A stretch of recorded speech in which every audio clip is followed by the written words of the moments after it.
사람 때문에 지치는 순간이 있습니다.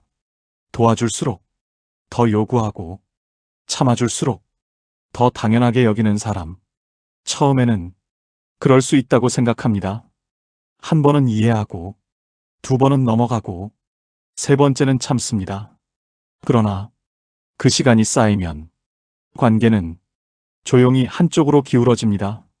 모래도 한쪽으로만 쌓이면 결국 무너집니다. 사람의 관계도 그와 같습니다. 주는 쪽만 계속 주면 받는 쪽은 익숙해지고 그 익숙함이 기준을 무너뜨립니다. 그래서 어느 순간 이런 생각이 들기 시작합니다. 왜 나만 이렇게 해야 하지? 그 질문이 나올 때쯤이면 이미 관계는 균형을 잃고 있습니다. 지금 당신 곁에 이런 사람이 있지 않습니까? 당신의 배려를 당연하게 여기고 당신의 시간을 가볍게 쓰는 사람. 처음에는 작은 부탁이었지만 이제는 거절하기 어려운 관계가 되어버린 사람. 그 관계에서 당신은 점점 조용해지고 있지 않습니까? 할 말을 참게 되고 부담을 혼자 감당하고 기준을 낮추고 있지 않습니까? 또 하나 묻겠습니다. 그 사람을 바꾸려고 노력하면서 정작 자기 자신을 놓고 있는 것은 아닙니까? 나무도 한쪽으로만 가지를 뻗으면 균형을 잃습니다. 사람의 삶도 그와 같습니다. 지금 당신은 그 관계 속에서 자기 기준을 지키고 계십니까? 아니면 조용히 내려놓고 계십니까?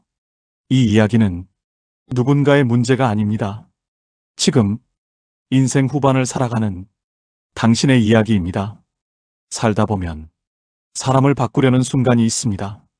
그러나 그 선택이 쌓이면 결국 자기 삶이 무거워집니다. 사람들은 관계가 힘든 이유를 상대의 성격에서 찾습니다. 저 사람은 이기적이다.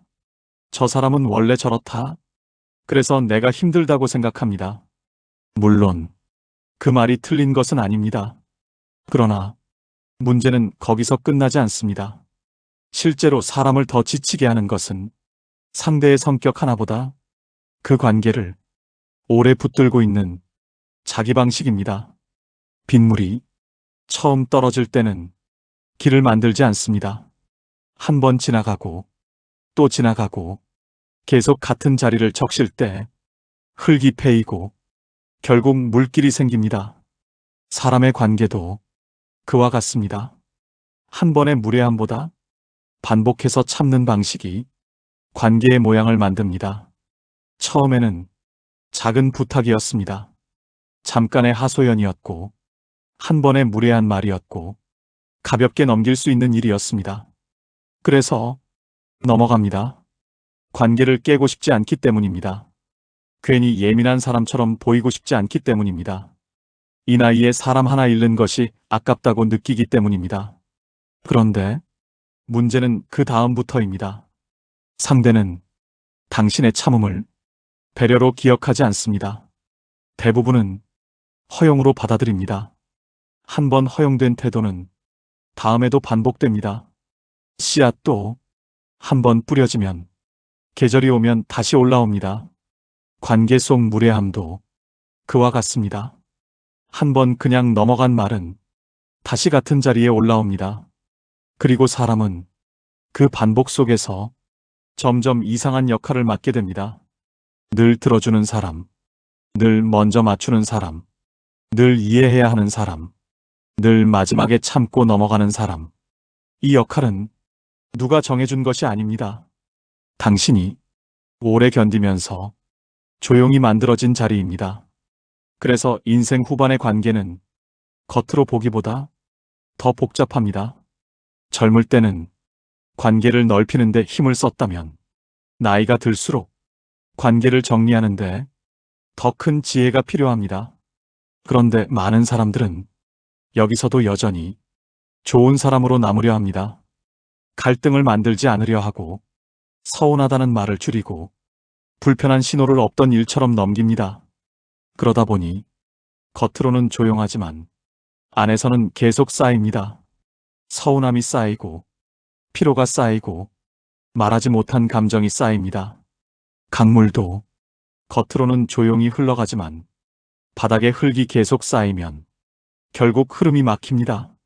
사람의 마음도 마찬가지입니다. 겉으로 참고 있는 것이 곧 관계를 지키는 일은 아닙니다. 오히려 말하지 못한 감정이 쌓여 관계를 더 무겁게 만듭니다. 그래서 많은 관계가 큰 싸움 없이도 망가집니다. 결정적인 사건 하나가 아니라 작은 불균형이 오래 지속되기 때문입니다. 한쪽은 늘 기대하고, 한쪽은 늘 받아갑니다. 한쪽은 늘 배려하고, 한쪽은 점점 익숙해집니다. 그리고 익숙함은 감사를 지우고 기준을 흐립니다. 이 지점에서 사람들은 또 하나를 오해합니다. 내가 더 잘하면 관계가 좋아질 것이라고 생각합니다. 조금 더 참으면, 조금 더 이해하면, 조금 더 맞춰주면 상대도 언젠가는 달라질 것이라고 기대합니다. 그러나 그 기대가 관계를 더 오래 망칩니다. 왜냐하면 기대는 실망의 씨앗이기 때문입니다. 기대가 생기고 실망이 쌓이고 원망이 남습니다. 이 구조를 모르면 사람은 계속 같은 관계에서 같은 상처를 반복합니다. 정약용은 삶을 허울로 보지 않았습니다. 그는 말보다 행실을 봤고, 명분보다 결과를 보았고, 감정보다 기준을 보았습니다. 사람 사이도 마찬가지입니다.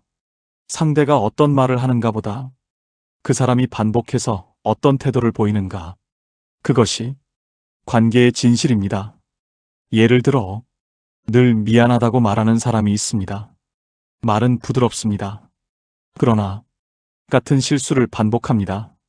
또 다른 사람은 늘 힘들다고 말합니다. 사정도 있어 보입니다. 그러나 당신의 시간과 감정만 계속 가져갑니다.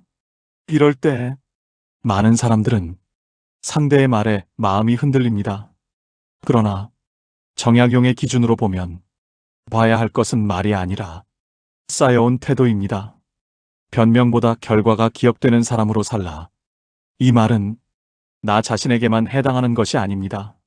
사람을 판단할 때도 같은 기준이 필요합니다. 결국 남는 것은 그 사람이 반복해서 보여준 결과입니다. 그래서 현실은 생각보다 단순합니다. 자기밖에 모르는 사람은 특별한 표정을 하고 있지 않습니다. 오히려 평범한 얼굴로, 평범한 말투로 관계 안으로 들어옵니다. 그리고 조금씩 당신의 시간을 가져가고, 당신의 감정을 소모시키고, 당신의 기준을 낮추게 만듭니다. 문제는 그 사람이 무섭게 보여서가 아닙니다. 너무 익숙하게 다가오기 때문에 늦게 알아차린다는 데 있습니다. 바람도 처음에는 시원하게 느껴집니다. 그러나 창문이 오래 열려 있으면 방 안의 온도를 바꿉니다. 사람도 그렇습니다. 조금의 불편함을 대수롭지 않게 넘기기 시작하면 그 관계는 조용히 삶의 온도를 바꿉니다. 그래서 인생 후반에는 관계를 넓히는 능력보다 관계를 구분하는 기준이 더 중요합니다. 누구를 이해할 것인가? 누구와 거리를 둘 것인가? 어디까지는 받아들이고 어디서부터는 멈출 것인가? 이 기준이 없으면 사람은 계속 관계에 끌려갑니다. 그리고 끌려가는 삶은 겉으로는 조용해 보여도 안에서는 오래 지칩니다. 지금의 분수를 지켜라. 이 말은 재산이나 지위를 말하는 것이 아닙니다. 사람 사이에서도 자기 자리를 지키라는 뜻입니다. 누군가의 감정을 내가 다 책임질 수 없고, 누군가의 성격을 내가 끝까지 감당해야 할 이유도 없습니다. 관계는 의무가 아니라 선택입니다. 이 사실을 늦게 알수록 사람은 더 오래 지칩니다. 그래서 지금 필요한 것은 상대를 더 깊이 이해하는 일이 아니라 그 관계의 구조를 정확히 보는 일입니다. 누가 더 많이 주고 있는가? 누가 더 많이 참고 있는가? 누가 더 많이 무너지고 있는가? 이 질문을 피하지 않아야 관계를 다시 정리할 수 있습니다. 이 문제는 사람의 성격에서 시작되지 않습니다. 구조에서 시작됩니다. 사람은 익숙한 방식으로 관계를 만듭니다. 그리고 그 방식이 반복되면 하나의 흐름이 됩니다. 처음에는 작은 선택입니다. 이번만 내가 맞추자. 그 한 번이 관계를 결정하지는 않습니다. 그러나 같은 선택이 반복되면 그 선택이 관계의 기준이 됩니다. 씨앗도 한 번 뿌려진다고 숲이 되지 않습니다. 그러나 계속 같은 자리에 씨앗이 떨어지면 결국 숲이 됩니다. 사람의 관계도 그와 같습니다. 한 번의 양보가 아니라 반복된 양보가 관계의 구조를 만듭니다. 문제는 여기서 시작됩니다. 사람은 자신이 만든 구조를 잘 보지 못합니다. 대신 상대의 태도만 봅니다. 왜 저 사람은 저럴까? 그러나 그 질문은 절반만 맞는 질문입니다. 나머지 절반은 이것입니다. 나는 왜 이 관계를 계속 유지하고 있는가? 이 구조는 세 가지에서 시작됩니다. 기대, 실망, 원망. 기대는 처음에는 작습니다. 이 정도는 알아주겠지. 이 기대는 보이지 않습니다. 그러나 마음속에 쌓입니다. 비가 조용히 쌓이듯이 겉으로는 아무 일 없어 보입니다. 그러나 기대가 쌓이면 어느 순간 실망이 생깁니다. 왜 저 사람은 이걸 모를까? 그 다음은 더 빠릅니다. 실망은 원망으로 바뀝니다. 나는 이렇게까지 했는데. 이 구조는 거의 모든 관계에서 반복됩니다. 문제는 여기서 끊지 않는다는 점입니다. 기대를 줄이지 않고 실망을 쌓아두고 원망을 참고 넘깁니다. 그러면 구조는 더 깊어집니다. 강물도 한 방향으로만 흐르면 그 길이 더 깊어집니다. 사람의 감정도 그와 같습니다. 한 번 만들어진 흐름은 그대로 반복됩니다. 또 하나의 이유가 있습니다.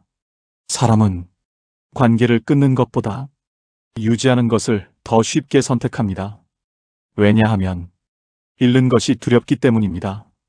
시간을 쏟았고 정이 들었고 관계를 다시 만들기 어렵다고 느끼기 때문입니다. 그래서 조금 불편해도 그대로 둡니다. 그러나 그 선택이 쌓이면 관계는 점점 더 불균형해집니다. 계절도 제때 정리하지 않으면 다음 계절이 무너집니다. 사람의 관계도 그와 같습니다. 정리하지 않으면 쌓입니다. 또 하나의 구조가 있습니다. 좋은 사람으로 남고 싶은 마음입니다. 갈등을 만들고 싶지 않고 나쁜 사람으로 보이고 싶지 않고 상대를 상처 주고 싶지 않습니다. 그래서 말을 아끼고 감정을 숨기고 불편함을 넘깁니다. 이 선택은 겉으로는 부드럽습니다. 그러나 속에서는 기준이 무너집니다. 바람을 계속 맞으면 나무의 결이 바뀝니다. 겉으로는 서 있지만 속은 이미 틀어져 있습니다. 사람도 그렇습니다.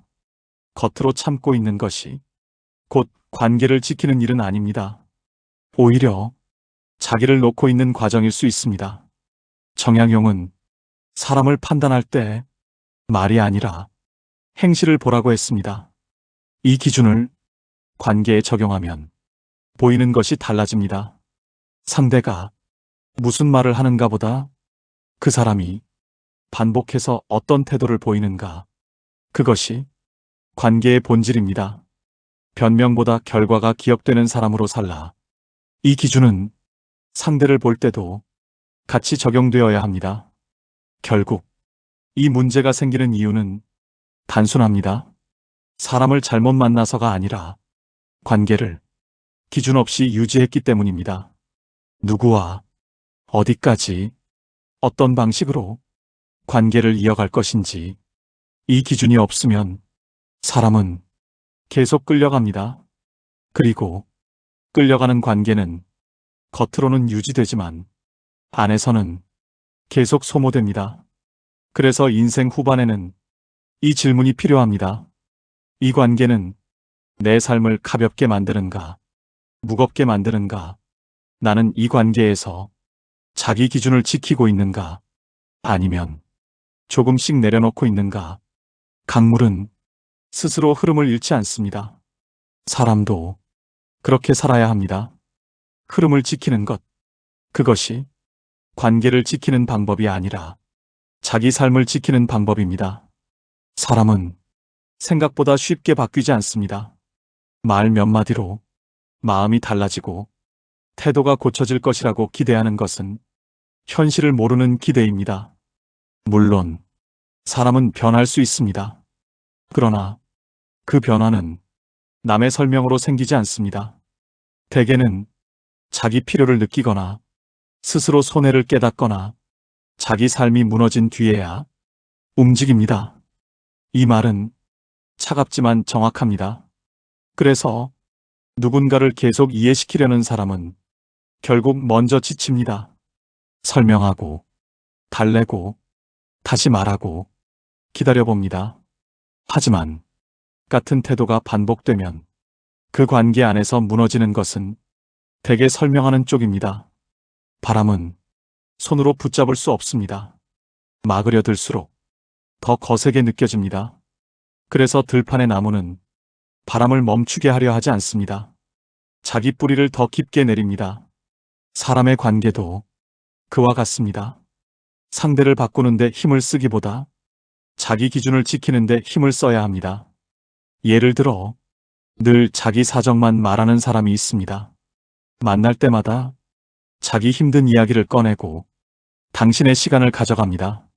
당신이 무슨 말을 해도 결국 다시 자기 이야기로 돌아옵니다.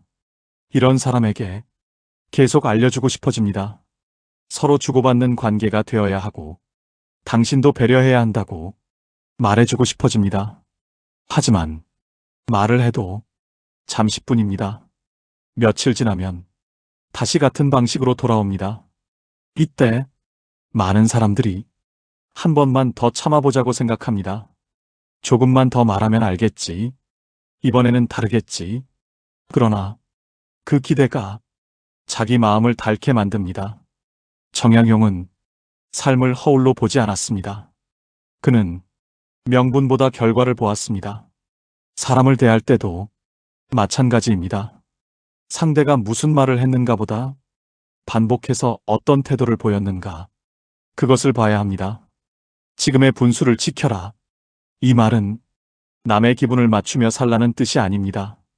내가 감당할 수 있는 범위를 알고 그 이상을 억지로 떠안지 말라는 뜻입니다. 인생 후반에는 이 기준이 더 중요합니다. 젊을 때는 사람을 넓게 품는 것이 미덕처럼 보였을 수 있습니다. 그러나 나이가 들수록 누구를 품을 것인가 보다 어디서 멈출 것인가가 중요해집니다. 상대를 바꾸려 하지 마십시오. 그 일은 당신의 몫이 아닙니다. 당신이 지켜야 할 것은 상대의 변화가 아니라 자기 기준입니다. 그 기준이 무너지면 관계 하나만 힘든 것이 아니라 삶 전체가 무거워집니다. 그래서 첫 번째 통찰은 단순합니다. 사람을 바꾸려 하지 마라. 그 대신 자기 기준을 지켜라. 그것이 지치지 않는 관계의 시작입니다. 거리를 두는 것이 관계를 지키는 방법이다. 많은 사람들이 거리를 두는 것을 냉정함으로 오해합니다. 멀어진다고 생각하고 끊어낸다고 생각하고 정이 없는 태도라고 생각합니다. 그러나 인생을 오래 살수록 알게 됩니다. 거리는 관계를 끝내는 기술이 아니라 관계를 무너지지 않게 하는 기술입니다. 강물도 둑이 있어야 흐름이 유지됩니다. 둑이 없으면 물이 넘치고 흐름은 무너집니다. 사람의 관계도 그와 같습니다. 가까움에는 경계가 필요합니다. 경계가 없으면 편안함이 익숙함으로 바뀌고 익숙함은 당연함으로 바뀌고 당연함은 결국 무례함이 됩니다. 이 흐름을 많은 사람들이 늦게 알아차립니다. 처음에는 별것 아닙니다. 시간 좀 내달라는 말, 잠깐 도와달라는 부탁, 이번만 이해해달라는 요구, 그 하나하나는 그럴 수 있어 보입니다. 그러나 반복되면 구조가 됩니다. 그리고 구조가 되면 거절하기 어려워집니다. 예를 들어 늘 급한 일이 생길 때만 연락하는 사람이 있습니다. 당신은 처음 몇 번은 도와줍니다. 관계니까, 어려운 일이니까, 내가 할 수 있으니까. 하지만 시간이 지나면 그 사람은 당신을 도움을 요청하는 대상으로만 보기 시작합니다. 안부는 없습니다. 배려도 없습니다. 늘 필요할 때만 찾습니다. 이때 많은 사람들이 서운함을 느끼면서도 관계를 끊지 못합니다. 왜냐하면 도와주던 흐름이 이미 만들어졌기 때문입니다. 그래서 필요한 것은 설명이 아니라 거리입니다. 연락의 빈도를 줄이고 반응의 속도를 늦추고 늘 바로 응하지 않는 것. 이것이 관계를 다시 제자리로 돌리는 시작입니다. 정약용은 관계에서 도리를 중시했습니다. 그러나 그 도리는 한쪽만 짊어지는 짐이 아닙니다. 서로의 자리를 지킬 때 도리가 됩니다. 관계는 의무가 아니라 선택입니다. 이 말은 요즘식 가벼운 독립선언이 아닙니다. 인생의 무게를 아는 사람이 관계를 대하는 방식입니다. 억지로 붙들지 않고, 억지로 맞추지 않고, 흐름이 맞지 않으면 거리를 둘 줄 아는 것. 그것이 오히려 관계를 오래가게 합니다. 모든 사람과 가까워질 필요는 없습니다. 모든 사람을 내 안쪽까지 들릴 필요도 없습니다. 인생 후반에는 더 그렇습니다. 관계의 수보다 경계의 분명함이 삶을 가볍게 만듭니다. 가까움이 깊이로 이어지는 것이 아니라 적절한 거리가 있어야 비로소 깊이가 생깁니다.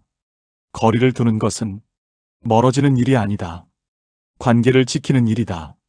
그 기준이 있을 때 사람은 비로소 지치지 않고 관계를 이어갈 수 있습니다. 감정을 쓰지 말고 태도를 정리하십시오. 관계가 힘들어질 때 사람은 감정부터 앞세웁니다. 서운하고 억울하고 쌓인 것이 많기 때문입니다. 그래서 한 번쯤은 터뜨리고 싶어집니다. 내가 얼마나 힘들었는지, 당신이 얼마나 이기적이었는지 다 말하고 싶어집니다. 그러나 그렇게 쏟아낸 감정은 대개 관계를 정리하지 못합니다. 오히려 더 복잡하게 만듭니다. 비는 한꺼번에 쏟아지면 땅에 스며들지 못하고 흙만 무너뜨립니다. 사람의 감정도 그와 같습니다. 한꺼번에 터뜨리는 말은 상대를 움직이기보다 방어하게 만듭니다. 예를 들어 오랫동안 참고 지낸 관계가 있습니다. 상대는 늘 자기 이야기만 하고 당신의 상황은 대수롭지 않게 여깁니다. 당신은 여러 번 참다가 결국 어느 날 폭발합니다. 당신은 늘 자기밖에 모르잖아. 나는 그동안 뭐였냐? 이제 지긋지긋하다. 그 순간은 속이 시원할 수 있습니다. 그러나 그 다음은 더 무겁습니다. 상대는 내용보다 감정의 세기를 기억합니다. 문제의 핵심보다 당신이 화낸 방식에 집중합니다. 결국 하고 싶었던 말은 흐려지고 감정만 남습니다.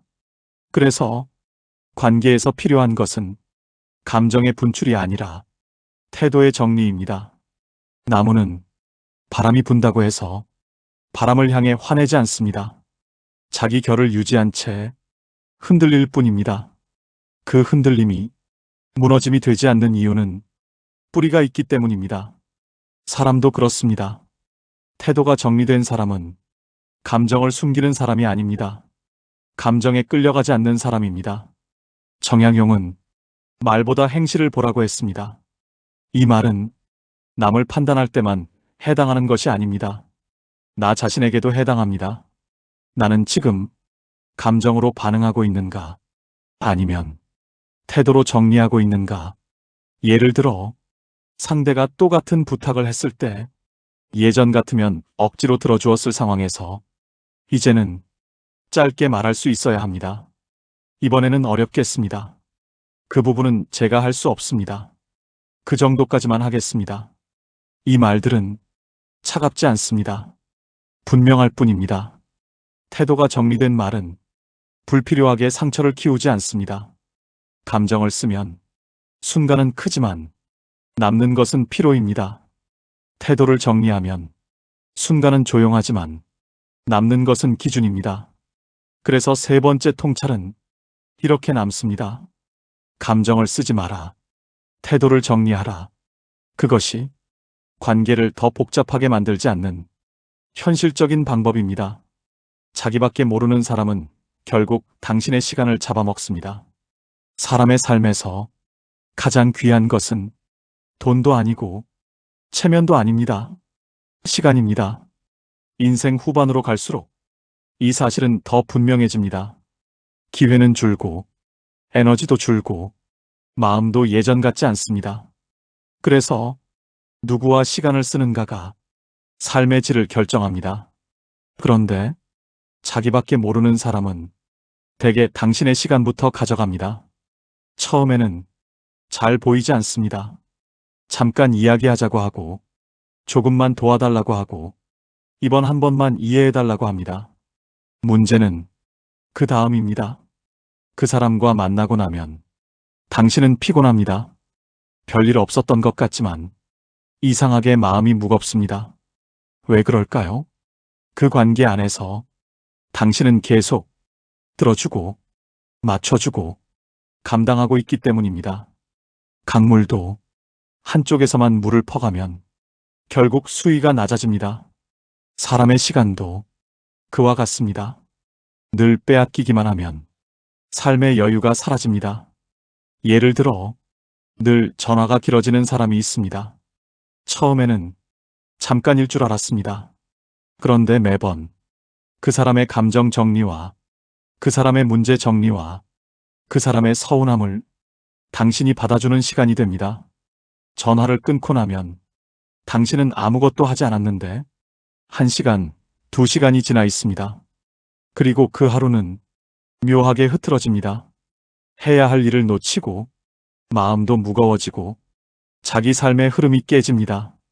이것이 시간을 먹는 관계입니다. 정약용은 허비되는 삶을 경계했습니다. 삶은 쓸모없는 감정 소모에 흘려보낼 만큼 길지 않기 때문입니다. 누군가의 삶에 실제로 도움이 되라. 이 말은 아무 관계에나 내 시간과 힘을 쏟으라는 뜻이 아닙니다. 정말 도움이 될 자리인지 분별하라는 뜻입니다. 인생 후반에는 시간을 지키는 것이 곧 삶을 지키는 일입니다. 그래서 자기밖에 모르는 사람과의 관계는 단순히 기분이 나쁜 관계가 아닙니다. 당신의 하루를 갉아먹고 당신의 삶의 방향을 흐리게 만드는 관계입니다. 그 사람을 미워하라는 말이 아닙니다.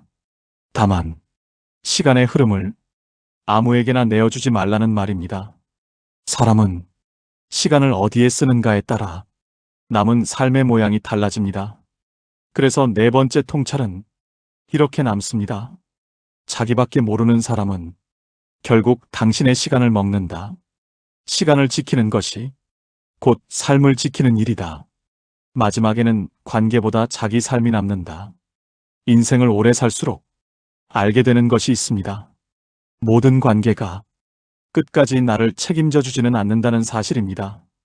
좋을 때 함께한 사람도 상황이 바뀌면 멀어질 수 있고 가깝다고 믿었던 관계도 시간이 지나면 희미해질 수 있습니다. 이 말은 허무하자는 뜻이 아닙니다. 현실을 정확히 보자는 뜻입니다. 계절이 바뀌면 남는 나무가 있고 쓰러지는 나무가 있습니다.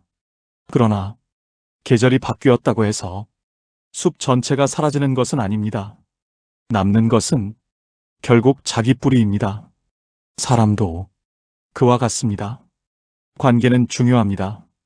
그러나 마지막에 남는 것은 내가 어떻게 살았는가 하는 삶의 결과입니다. 그래서 자기밖에 모르는 사람과의 관계에서 끝없이 애쓰는 사람은 결국 가장 중요한 것을 놓치게 됩니다. 자기 삶입니다. 예를 들어 늘 누군가의 요구를 먼저 챙기느라 자기 일정은 뒤로 미루고 자기 감정은 덮어두고 자기 생활은 정리되지 않은 채 사는 사람이 있습니다. 겉으로는 좋은 사람처럼 보일 수 있습니다. 그러나 그 삶은 조용히 무너집니다. 몸이 지치고 마음이 메마르고 하루가 자기 것이 아니게 됩니다. 그때 문득 알게 됩니다. 사람을 붙잡느라 내 삶을 놓치고 있었다는 것을. 정약용은 삶의 기준을 늘 분명히 했습니다. 허울보다 실제, 말보다 행실, 명분보다 결과, 관계도 마찬가지입니다. 관계의 이름이 중요한 것이 아니라 그 관계가 실제로 내 삶을 어떻게 만들고 있는가가 중요합니다. 삶을 무겁게 만드는 관계라면 그 관계는 이름과 상관없이 다시 보아야 합니다. 가족이든 친구든 오래된 인연이든 그것만으로 끝까지 감당해야 할 의무가 되는 것은 아닙니다. 관계는 의무가 아니라 선택입니다. 이 말은 냉정한 말이 아닙니다. 남은 삶을 조금 더 분명하게 살기 위한 말입니다. 지금의 분수를 지켜라. 남의 기대에 끌려가며 자기 삶을 잃지 말라는 뜻입니다. 변명보다 결과가 기억되는 사람으로 살라. 결국 남는 것은 내가 얼마나 많이 맞춰주었는가가 아니라 내 삶을 어떻게 지켰는가입니다. 마지막에는 관계보다 자기 삶이 남습니다. 그러니 사람을 붙잡기 전에 먼저 자기 삶을 놓지 마라. 그 기준이 있을 때 관계도 비로소 제자리를 찾게 됩니다. 사람들은 관계를 정리하는 순간을 두려워합니다. 왜냐하면 그 순간 감정보다 먼저 세 가지가 올라오기 때문입니다.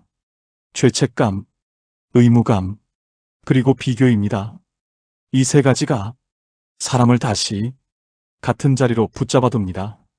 죄책감은 내가 너무한 건 아닐까? 관계를 줄이려는 순간 이 생각이 먼저 올라옵니다. 그래도 저 사람이 나한테 잘해준 적도 있는데 이 정도는 내가 이해해야 하는 거 아닐까? 이 생각은 부드럽지만 강하게 붙잡습니다. 비도 조용히 내리지만 계속 쌓이면 땅을 무겁게 만듭니다. 죄책감도 그와 같습니다. 겉으로는 좋은 마음처럼 보이지만 실제로는 자기 기준을 흐리는 감정입니다. 예를 들어보겠습니다. 늘 자기 이야기만 하는 사람이 있습니다. 당신이 힘들다고 말해도 결국 다시 자기 이야기로 돌아옵니다. 당신은 몇 번이나 참았습니다. 그런데 어느 날 이제는 힘들다고 느낍니다. 거리를 두고 싶어집니다. 그 순간 이 생각이 올라옵니다. 그래도 내가 너무한 건 아닐까? 그래서 다시 연락을 받고 다시 시간을 내고 다시 들어줍니다. 문제는 여기서 반복이 시작된다는 점입니다. 죄책감은 한 번 느끼고 끝나는 감정이 아닙니다. 한 번 기준을 낮추면 다음에도 같은 선택을 하게 만듭니다. 정약용은 삶에서 중요한 것은 마음의 부드러움이 아니라 기준의 분명함이라고 보았습니다. 지금의 분수를 지켜라. 이 말은 타인을 밀어내라는 뜻이 아니라 자기 기준을 감정으로 흐리지 말라는 뜻입니다. 죄책감은 상대를 지키는 감정처럼 보이지만 실제로는 자기를 놓게 만드는 감정입니다. 두 번째로 올라오는 것은 의무감입니다. 특히 오래된 관계일수록 이 감정은 더 강해집니다. 가족이니까, 친구니까, 오래 봤으니까 이 정도는 해야 한다고 생각합니다. 그러나 이 생각이 관계를 더 무겁게 만듭니다. 계절이 바뀌면 나무는 자연스럽게 잎을 떨어뜨립니다. 그것이 다음 계절을 준비하는 방식입니다. 만약 잎을 끝까지 붙잡고 있다면 나무는 더 빨리 지칩니다. 사람의 관계도 그와 같습니다. 모든 관계를 끝까지 유지하려 하면 삶이 점점 무거워집니다. 예를 들어, 가족이라는 이유로 계속 참고 있는 관계가 있습니다. 말을 해도 달라지지 않고 같은 문제가 반복되고 만날 때마다 피곤해집니다. 그런데도 이 생각이 올라옵니다. 그래도 가족이니까. 그래서 참고, 맞추고, 다시 반복합니다. 이때 사람은 착해 보일 수 있습니다. 그러나 그 관계는 건강하지 않습니다. 정약용은 도리를 중요하게 여겼습니다. 그러나 그 도리는 한쪽만 지는 짐이 아니었습니다. 서로가 자기 자리를 지킬 때 도리가 됩니다. 관계는 의무가 아니라 선택입니다. 이 말은 관계를 가볍게 여기라는 뜻이 아닙니다. 관계를 분별하라는 뜻입니다. 모든 관계를 같은 무게로 들고 갈 필요는 없습니다. 의무감으로 이어가는 관계는 겉으로는 유지되지만 안에서는 계속 지칩니다. 마지막으로 비교입니다. 다들 참고 산다. 나만 예민한 건 아닐까? 이 정도는 누구나 겪는 일이다.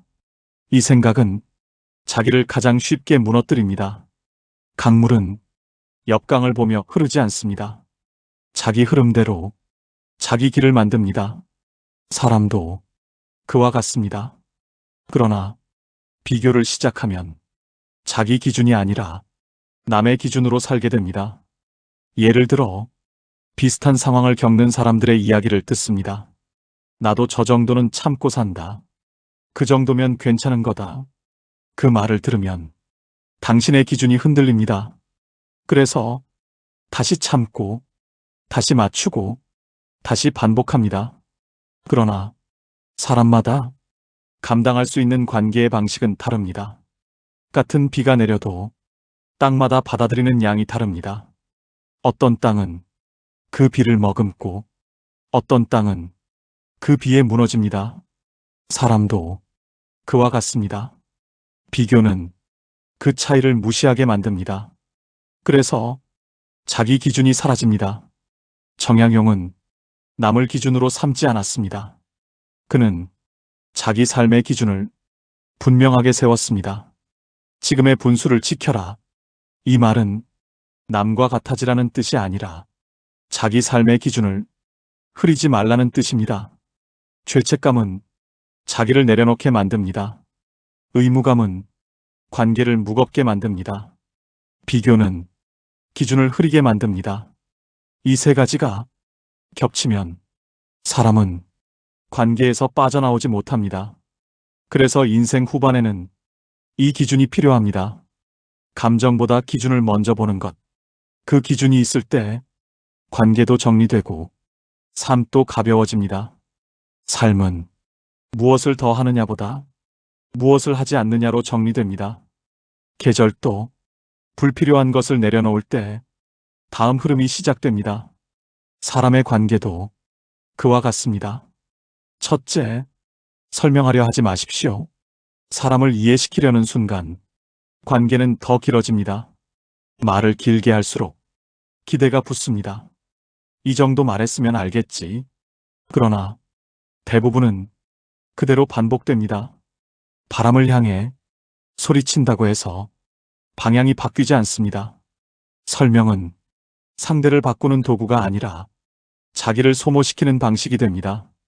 그래서 길게 말하지 마십시오.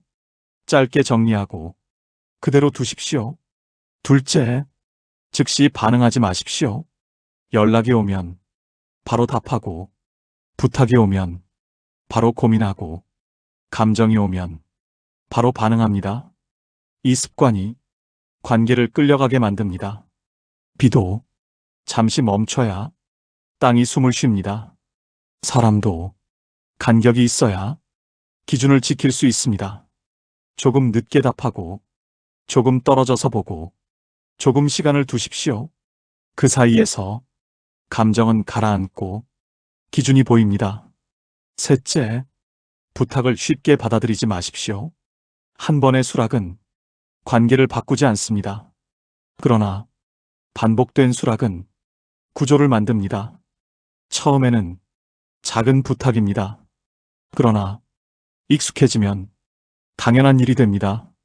강물도 계속 같은 방향으로 흐르면 길이 깊어집니다. 부탁도 그와 같습니다. 그래서 한 번 더 생각하십시오. 지금 이 수락이 내 기준을 낮추는 일인지 아닌지 필요하면 이렇게 말하십시오. 그건 어렵겠습니다. 짧고 분명하게. 넷째, 관계를 억지로 유지하지 마십시오. 모든 관계를 끝까지 가져가려 하면 삶이 무거워집니다.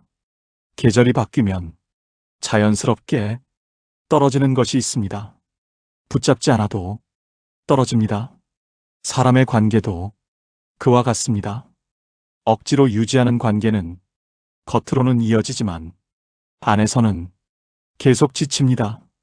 멀어지는 것은 실패가 아니라 흐름입니다. 흐름을 거스르지 마십시오. 다섯째, 자기 기준을 뒤로 미루지 마십시오. 많은 사람들이 마지막까지 미루는 것이 있습니다. 자기 기준입니다. 이번만 참자. 지금은 넘기자. 나중에 정리하자. 이 선택이 쌓이면 기준은 뒤로 밀립니다. 그리고 그 자리에 상대의 기준이 들어옵니다. 나무도 기둥이 흔들리면 가지가 먼저 무너집니다. 사람도 기준이 밀리면 삶 전체가 흔들립니다. 그래서 마지막까지 남겨야 할 것은 자기 기준입니다. 지금의 분수를 지켜라. 이 말은 이 순간에도 유효합니다. 인생 후반에는 많은 것을 붙잡을 필요가 없습니다. 오히려 무엇을 내려놓을지 더 분명해야 합니다. 사람을 잃는 것이 두려운 것이 아니라 자기 삶을 잃는 것이 더 큰 문제입니다. 바다도 넘치는 물을 붙잡지 않습니다. 흐르게 둡니다. 그래야 자기 깊이를 유지합니다. 사람도 그렇게 살아야 합니다. 모든 관계를 지키려 하지 말고 자기 기준을 지키십시오. 누군가를 끝까지 이해하려 하기보다 어디까지가 내 삶의 자리인지 분명히 하십시오. 그 경계가 있을 때 사람은 비로소 지치지 않습니다. 그리고 그때 남는 관계는 억지로 이어진 관계가 아니라 자연스럽게 남은 관계입니다. 그것이면 충분합니다. 인생 후반의 지혜, 여기까지입니다. 소중한 시간을 함께 해주셔서 감사합니다. 구독과 좋아요로 이어주세요. 당신의 인생 후반기를 응원합니다.